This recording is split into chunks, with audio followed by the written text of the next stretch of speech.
I made it a point to not bring up my political beliefs, and I just had to stay quiet and hope that wouldn't impact my career.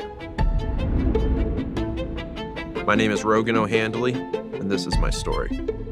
I was actually born in San Francisco, California. I was raised mostly in Massachusetts. I went to college at Northeastern University in Boston. My plan was to go into the military after, and then to be a police officer.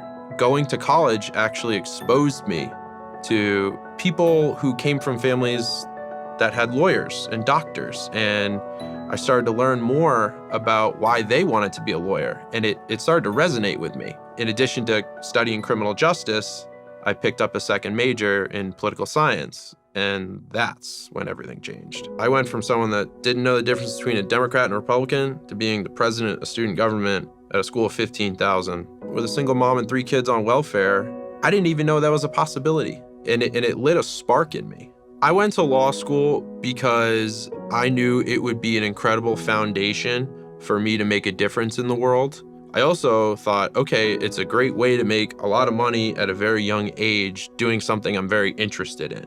And so I graduated from the University of Chicago Law School in 2011, ended up getting a job in Los Angeles, working in corporate finance for a very prestigious international law firm. I went from talking about the law to actually doing $500 million deals. After living in LA for 3 years, I actually really started to like it. I had a lot of great friends. I was making pretty good money. I was paying off my student loans. I thought I was living the dream. I actually found there was this thing called film finance. And I said, that's a perfect fit. Applied to some jobs and was fortunate to get one at a very good law firm that specialized in that. And so I went from doing $500 million private equity deals to, $100 million movie deals. And it was really cool for a while. As the election got more heated up, California became the epicenter of the resistance against Trump. It felt like a lot of TV and movies were actually created as vehicles for social justice propaganda, and it spread and intensified to the point where you couldn't step out of line or you'd be ostracized. Despite having these very professional lawyers and agents and investors, you had a lot of these very outspoken actors that were very proud and vocal about their leftist beliefs. And what happened is it became the dominant culture. Some people ask whether there's a relationship between the swamp and Hollywood. I say they've been married for decades because Hollywood is an ATM machine for DC.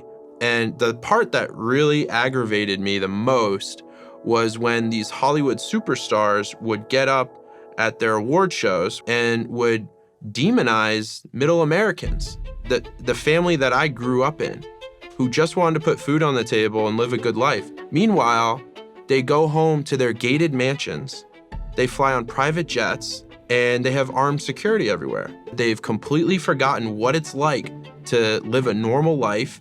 So it didn't make sense to me that they would be blaming regular Americans, and I certainly didn't like that I was helping them make money so that they could continue doing this. But I think the worst part is I wasn't allowed to counter it. I made it a point to not bring up my political beliefs, and I just had to stay quiet and keep it to myself and hope that me keeping it to myself wouldn't impact my career. I was being forced into a little box, and if I stepped out of it, I'd be gone. Those years and thousands of hours of working would go down the drain because I voted for the person they didn't like. And I couldn't believe it, that I was working in an industry that would condone literally fascism. You have to keep your mouth shut because you can get blackballed. You can lose jobs, you can lose friends, you can lose your entire career. I think there are thousands of people in Hollywood, be it superstars that you see in the movies, and especially the people that work behind the scenes. What leads me to believe that there's a lot of secret conservatives in Hollywood is just because I was friends with a lot of them. But one of the things that really surprised me was that after the 2016 election, when their favorite candidate lost, my law firm, which is a very prestigious corporate law firm, sent around an email saying that there would be a support group meeting for people that were upset by the election.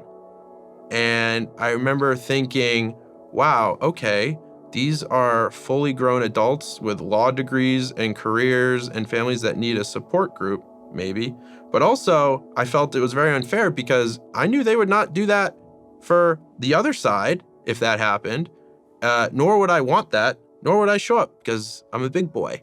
So after the election, I grew very frustrated with the fact that I could not support the president of the United States. I realized I needed an outlet, but I started looking on Instagram and noticed these political memes. So I started an account the next day and I called it DC Draino, which stood for Draining the DC Swamp, because I was really upset at all the corruption.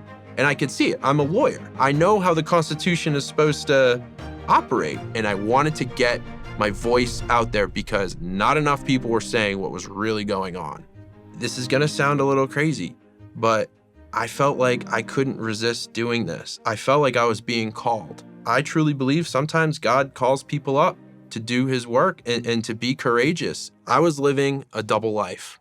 I was a Hollywood attorney that kept his mouth shut in the work week, but then a social media activist on the weekends. I think I had maybe 40 or 50,000 followers. So I had to come to terms with what was going on, that I had stumbled upon something that was gonna change my life forever. And I had to make a decision. Do I continue to work in an industry that I don't agree with, or do I go fight for what I believe in? And so that's what I did. I had to completely disentangle myself from this dream that I was living, but it was someone else's dream. I decided to sell my house. I broke up with my liberal girlfriend and I put in notice at my job. I was just going with my gut. And I knew that if I committed myself to running my social media, I could turn this into something big. And then I got a call. And it was a partner who I very much respected, a very big person in the industry, and they said, how about this? $500,000 and we make you partner in a year. It floored me. To get that offer actually really set me back because I was jumping into a completely zero income environment, but at that point, the money just didn't matter to me. I was driven by doing the right thing to defend a constitution that was being eviscerated back home. Is that worth $500,000? No, there's no amount of money that can stop good people from defending those types of values. And so I said, thank you, but no thank you. I ultimately called my mom, but she said, you know what, Rogan?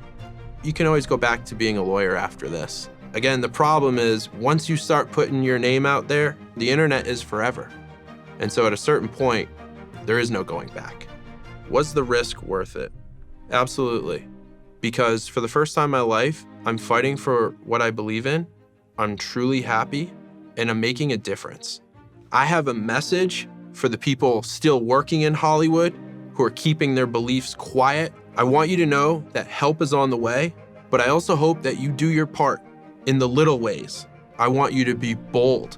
If I can do it, if I can leave all that money on the table to go fight for what I believe in, so can you. Conservatives are the new punk.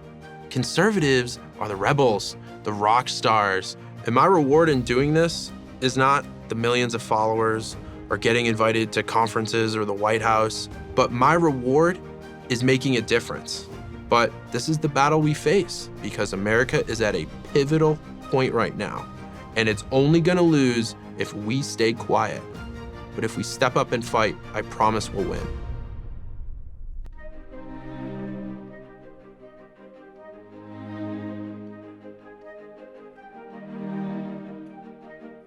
Thank you for watching this video. To keep Prager University videos free, please consider making a tax-deductible donation.